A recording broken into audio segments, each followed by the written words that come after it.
دوستو آج ہم آپ کو ایک ایسے مسلم عرب ملک کی سیر کروانے جا رہے ہیں جہاں آج بھی آپ کو 100 سال پہلے کے عرب کی زندگی نظر آئے گی۔ ایسا ملک جسے آپ مشرق وسطیٰ کا ناروے بھی کہہ سکتے ہیں۔ جی ہاں، آج ہم سیر کرنے جا رہے ہیں عمان کی۔ اس ملک کے عرب لوگ دوسرے عربوں سے کیسے مختلف ہیں؟ اس ملک کو مشرق وسطیٰ کا ناروے کیوں کہا جاتا ہے؟ یہاں کے لوگوں کی زندگی کیسی ہے؟ پاکستانی اور بھارتی یہاں کیا کام کرتے ہیں؟ شداد کی جنت کیسی تھی؟ ان سب سوالات کے جوابات جاننے کی کوشش کریں گے آج کی اس ویڈیو میں۔ اس کے علاوہ ہم آپ کو پورے ملک کی وہ خوبصورتی بھی دکھائیں گے جو آج سے پہلے شاید آپ نے کبھی نہیں دیکھی ہوگی۔ چلیے اب نکلتے ہیں عمان کے ایک شاندار سفر پر۔ دوستو، اس ملک کا آفیشلی نام دی سلطنت آف عمان ہے۔ اس ملک کی کل آبادی تقریباً 54 لاکھ ہے، جو آبادی کے لحاظ سے دنیا میں 122ویں نمبر پر آتا ہے۔ کل آبادی کا 90% لوگ شہروں میں رہتے ہیں، جبکہ 10% دیہات میں آباد ہیں۔ عمان کا کل رقبہ 3,09,500 مربع کلومیٹر ہے، جو رقبے کے لحاظ سے دنیا میں 71 نمبر پر آتا ہے۔ دوستو، یہ عرب دنیا کا وہ ملک ہے جہاں آج بھی آپ کو 100 سال پرانا عرب دیکھنے کو ملے گا۔ 2025 میں بھی اس ملک میں زیادہ اونچی عمارتیں نظر نہیں آئے گی، لیکن اس کے باوجود اس کی خوبصورتی بے مثال ہے۔ یہ ملک آثار قدیمہ کی ایک کھلی کتاب ہے۔ عمان کا سب سے بڑا شہر مسقط ہے، جو ملک کا دارالحکومت اور سب سے زیادہ آبادی والا شہر بھی ہے۔ اس کے علاوہ ملک کا دوسرا بڑا شہر سلالہ ہے، جو دنیا کے قدیم ترین شہروں میں شمار ہوتا ہے۔ اس شہر میں جا کر آپ کئی ہزار سال پرانا عرب بھی دیکھ سکتے ہیں، اور اس کے علاوہ بہت سے انبیاء کرام کی قبریں بھی وہاں پر موجود ہیں۔ عمان کے لوگ نہایت سادہ اور مہمان نواز ہیں۔ یہاں کے لوگ زمین پر بیٹھ کر کھانا پسند کرتے ہیں۔ ان کا لباس عمانی کندورہ ہوتا ہے، اور وہ سر پر رنگ برنگا صافہ باندھتے ہیں، جو ان کی ثقافت کا حصہ ہے۔ اسی طرح عمان کی ثقافت کا ایک اور خاص خنجر بھی ہے۔ زیادہ تر عمانی اپنے ساتھ خنجر رکھتے ہیں، جو عموماً چاندی سے بنا ہوتا ہے۔ اگر عمان کی سرحدوں کی بات کریں تو اس کے ایک طرف بحیرہ عرب ہے، اور باقی اطراف میں دبئی، سعودی عرب اور یمن واقع ہیں۔ یہاں کے لوگوں کی قومی زبان عربی ہے، جبکہ عربی کے بعد سب سے زیادہ بولی جانے والی زبانیں بلوچی، اردو اور ہندی ہیں۔ دوستو، عمان ان ممالک میں شامل ہیں جہاں زندگی نہایت پرسکون ہے۔ عمانی لوگ بہت مہمان نواز ہیں اور آپ کو عزت و محبت سے ملیں گے۔ اکثر یہاں کے لوگ مہمانوں کو کھجور اور قہوہ پیش کرتے ہیں۔ یہاں کے لوگ بریانی بہت شوق سے کھاتے ہیں۔ عمان میں جرائم نہ ہونے کے برابر ہیں، اور اس کی سب سے بڑی وجہ عمانی حکومت کے سخت قوانین ہے۔ یہاں کی پولیس امن و امان برقرار رکھنے میں کامیاب سمجھی جاتی ہے، اور عمان کے لوگ پولیس فورس پر مکمل بھروسہ کرتے ہیں۔ خواتین بغیر کسی پریشانی کے آزادانہ گھوم سکتی ہیں۔ مسقط کی کل آبادی تقریباً 17 لاکھ ہے، جو ملک کی کل آبادی کا 28% بنتی ہے۔ یہ شہر عمان کا معاشی اور تجارتی مرکز بھی ہے۔ یہاں سب سے زیادہ پاکستانی اور بھارتی نظر آئیں گے۔ اس ملک میں تقریباً 2.5 لاکھ پاکستانی آباد ہیں، جو نوکری اور کاروبار کے سلسلے میں یہاں آئے ہیں اور پرسکون زندگی گزار رہے ہیں۔ زیادہ تر پاکستانی تعمیرات، تجارت اور ٹرانسپورٹ جیسے کاروبار میں مصروف ہیں۔ پاکستان اور عمان کے تعلقات نہایت دوستانہ اور بہترین ہیں، جس کی وجہ سے پاکستانیوں کو عمان میں ایک سازگار ماحول میسر ہے۔ اس کے علاوہ بھارتیوں کی تعداد تقریباً 7 لاکھ کے قریب ہے۔ یہاں استعمال ہونے والی کرنسی عمانی ریال ہے، جو دنیا کی تیسری بڑی کرنسی مانی جاتی ہے۔ ایک عمانی ریال پاکستانی 727 روپے اور انڈین 224 روپے کے برابر ہے۔ عمان کی G D P 108 billion dollar ہے۔ اس ملک کی معیشت کا انحصار تیل پر ہے۔ اس کے علاوہ ٹورزم سیکٹر بھی اہم کردار ادا کرتا ہے۔ عمان کی گورنمنٹ ٹورزم پر بہت زیادہ توجہ دے رہی ہے۔ عمان میں سیاحت تیزی سے بڑھ رہی ہے، کیونکہ یہاں کے سلطان نے سیاحتی مقامات کو بہت ہی زیادہ خوبصورتی سے ترقی دی ہے۔ عمان میں لوگوں کی اوسط سالانہ آمدنی تقریباً $25,000 ہے۔ دوستو، یہ ملک اسلامی اور تاریخی خوبصورتی کا ایک شاہکار ہے۔ مسقط میں زیادہ اونچی عمارتیں نظر نہیں آئے گی، لیکن یہاں کی خوبصورتی اپنی مثال آپ ہے۔ ہر سال لاکھوں سیاح عمان آتے ہیں جو سب سے پہلے مسقط کا رخ کرتے ہیں۔ مسقط کی سب سے مشہور مسجد سلطان قابوس مسجد ہے جو عمان کی سب سے بڑی اور خوبصورت مسجد ہے۔ اس میں دنیا کا دوسرا سب سے بڑا ہاتھ سے بنا ہوا قالین اور ایک عظیم الشان فانوس موجود ہے۔ قالین تقریباً 46,750 مربع فٹ پر پھیلا ہوا ہے، جسے دیکھنے کے لیے سیاح بڑی تعداد میں یہاں آتے ہیں۔ اگر آپ عمان جائیں تو اس مسجد کا وزٹ ضرور کیجیے گا، کیونکہ یہ اندر سے بھی نہایت ہی زیادہ دلکش ہے۔ مسقط کے ساحل پر ایک تاریخی قلعہ المیرانی فورٹ موجود ہے جو 16ویں صدی میں پرتگالیوں نے تعمیر کیا تھا اور آج بھی قائم ہے۔ دیگر عرب ممالک کی طرح مسقط میں بھی ایک مشہور بازار ہے جسے سوق مطرح بھی کہا جاتا ہے۔ یہاں جا کر آپ عمانی ثقافت کو قریب سے فیل کر سکتے ہیں۔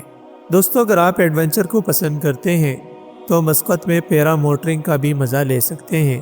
یہ آپ کے لیے ایک منفرد تجربہ ہوگا جس کی قیمت تقریباً 20 عمانی ریال ہے۔ آسمان سے آپ مسقط کے دلکش مناظر کا لطف اٹھا سکتے ہیں۔ یہ جو قلعہ آپ دیکھ رہے ہیں یہ وہی قلعہ ہے جو پرتگالیوں نے تعمیر کیا تھا۔ اس مکان تک پہنچنے کے لیے آپ کو سواری بیچ کے قریب جانا پڑے گا۔ دوستو، آپ عمان کو مڈل ایسٹ کا ناروے بھی کہہ سکتے ہیں، کیونکہ باقی عرب ممالک کے مقابلے میں یہاں قدرتی خوبصورتی سب سے زیادہ ہے۔ یہاں کے سمندر اور پہاڑوں کے نظارے دیکھنے کے قابل ہیں۔ یہاں جا کر آپ بوٹ رائیڈ ضرور لیں جو تقریباً $50 میں ملے گی۔ اس میں آپ پورا دن سمندر میں گزار سکتے ہیں اور اس میں کھانے کی سہولت بھی شامل ہوتی ہے۔ یہ علاقہ خضاب کہلاتا ہے جو مسقط سے تقریباً 500 کلومیٹر کے فاصلے پر واقع ہے، لیکن دبئی کے راس الخیمہ کے بہت قریب ہے۔ یہاں سے مسقط جانے کے لیے آپ کو فیری لینی پڑتی ہے یا آپ دبئی کے راستے مسقط جا سکتے ہیں۔ مسقط شہر آپ کو نہایت صاف ستھرا نظر آئے گا، خاص طور پر مسقط کے کورنیشن سے سمندر کا نظارہ دلکش ہوتا ہے۔ یہاں عرب ممالک کے برعکس آپ عمانی شہریوں کو خود بھی محنت کرتے ہوئے دیکھیں گے، جیسے کہ ٹیکسی ڈرائیونگ جو عام طور پر دیگر عرب ممالک میں پاکستانی، انڈین یا بنگالی چلاتے ہیں، لیکن یہاں زیادہ تر عمانی ڈرائیورز ہوتے ہیں۔ کچھ لوگوں کا کہنا ہے کہ یہ ٹیکسی ڈرائیور ملک کا امن و امان بہتر رکھنے کے لیے انٹیلیجنس کا کام بھی کرتے ہیں۔ یہاں کے عربی محنتی لوگ ہیں، یہ کام کر کے کھانے پر یقین رکھتے ہیں۔ مسقط میں ایک ٹریڈیشنل روزنہ ریسٹورنٹ موجود ہے، یہ بالکل آپ کو پرانے عرب کی یاد تازہ کر دے گا۔ یہ ایک قلعے کی شکل میں موجود ہے۔ مسقط میں مطرح سوق کے قریب سلطان کا پیلس واقع ہے، جس کی بلڈنگ کا آرکیٹیکچر بہت زیادہ ہی خوبصورت ہے۔ یہ سارا علاقہ تاریخی اور خوبصورت ہے۔ چلیے اب مسقط سے نکلتے ہیں اور چلتے ہیں وادی مبام۔ مسقط سے 180 کلومیٹر کے فاصلے پر وادی مبام ہے، جہاں آپ کو حسین آبشاریں اور قدرت کے دلکش مناظر دیکھنے کو ملیں گی۔ چلیے اب آپ کو دکھاتے ہیں عمان کا دوسرا سب سے مشہور شہر، جس کا نام سلالہ ہے، جو دنیا کے قدیم ترین شہروں میں شمار ہوتا ہے۔ یہ قدرتی خوبصورتی سے بھی مالا مال ہے۔ یہاں کی پہاڑیاں بہت ہی زیادہ مشہور ہیں، جو اس شہر کا بلند ترین مقام ہے۔ دوستو، عمان کے کچھ علاقوں میں، خاص طور پر شریعہ کے علاقے میں، خواتین آج بھی چمڑے کے ماسک پہنتی ہیں۔ عمان میں گھروں کو زیادہ تر سفید یا ہلکے براؤن رنگ میں ہی رنگا جاتا ہے، کیونکہ گہرے رنگوں پر پابندی ہے، کیونکہ ڈارک کلر کرنے پر جرمانہ یا قید بھی ہو سکتی ہے۔ یہاں سودی نظام تقریباً نہ ہونے کے برابر ہے۔ آپ بینک میں پیسہ رکھوا کر سود نہیں کھا سکتے، کیونکہ زیادہ تر بینک اسلامک بینکنگ سسٹم کو مکمل طور پر فالو کرتے ہیں۔ دوستو، عمان میں ایسی خوبصورت آبشاریں ہیں جو آپ نے شاید ہی کسی اور عرب ملک میں دیکھی ہو۔ ان آبشاروں کا شفاف پانی ایک الگ ہی منظر پیش کرتا ہے۔ اس علاقے کا نام وادی دربت ہے، جو سلالہ سے 40 کلومیٹر کے فاصلے پر واقع ہے، جو اپنی جنت نظیر قدرتی خوبصورتی کی وجہ سے مشہور ہے۔ سلالہ میں آج بھی کھانے کی کچھ ڈشز روایتی طریقوں سے پتھروں پر پکائی جاتی ہیں، اور دنیا کا سب سے مزیدار اونٹ کا گوشت بھی یہیں پر ملے گا۔ آپ جب بھی جائیں تو ایک بار ضرور آزمائیے۔ دوستو، آپ نے شداد کی جنت کے بارے میں تو سنا ہوگا۔ شداد قوم عاد کا بادشاہ تھا۔ یہ بادشاہ اور اس کی قوم شرک میں مبتلا تھی۔ شداد کے پاس طاقت، دولت اور سونا سب کچھ تھا، اور یہی اس کے غرور کا باعث بن گیا۔ اس نے زمین پر جنت بنانے کا فیصلہ کیا اور اس جنت کی تعمیر شروع ہو گئی۔ اس جنت میں دودھ اور شہد کی نہریں بنانے اور سونے کی اینٹیں لگانے کا حکم دیا گیا۔ اسے مکمل ہونے میں کئی سال لگ گئے، اور جب یہ تیار ہو گئی اس میں سونے اور جواہرات سے مزین محلات تعمیر کیے گئے۔ لیکن جیسے ہی شداد اس میں داخل ہونے لگا، اللہ کے حکم سے وہ وہیں پر ہلاک ہو گیا۔ اس کے بعد اللہ کا عذاب پوری قوم عاد پر نازل ہوا۔ آج بھی اس علاقے کے آثار موجود ہیں۔ اس جگہ کو ابر کہا جاتا ہے، جو سلالہ سے 170 کلومیٹر کے فاصلے پر واقع ہے۔ دوستو، کہا جاتا ہے کہ سامری جادوگر کا گھر بھی عمان میں سلالہ کے قریب موجود ہے۔ سامری جادوگر کا ذکر قرآن کریم میں بھی آتا ہے۔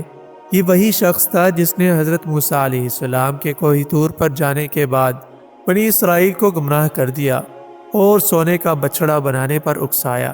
جب حضرت موسیٰ علیہ السلام واپس آئے تو سامری کو قوم سے نکال دیا۔ کہا جاتا ہے کہ اس کے بعد اس نے عمان اور یمن کے سرحدی علاقوں میں پناہ لی۔ عمان میں انبیاء کرام کے مزارات بھی موجود ہیں، جن میں حضرت عمران علیہ السلام کا مزار سلالہ میں واقع ہے، اور یہ ایک اہم روحانی مقام ہے۔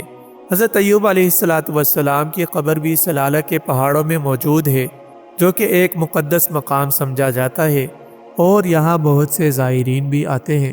دنیا کے سب سے خطرناک قلعہ بھی عمان میں موجود ہے، جسے آج تک کوئی بھی فتح نہیں کر سکا۔ یہ قلعہ نزوا کے علاقے میں واقع ہے، اور اس کا دفاعی نظام بے حد مضبوط ہے۔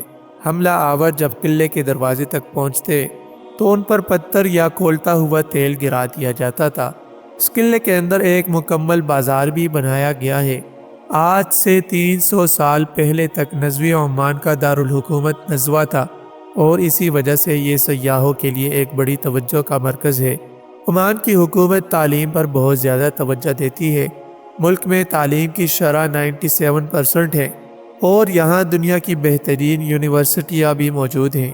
دوستو، یہاں میڈیکل کے طلباء کی فیس حکومت ادا کرتی ہے، بشرط یہ کہ وہ حکومتی معیار پر پورا اترے۔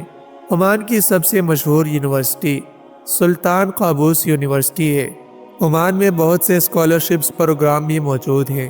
پاکستان سے عمان کی فلائٹ ٹکٹ 70,000 سے 80,000 پاکستانی روپے تک ہوتی ہے۔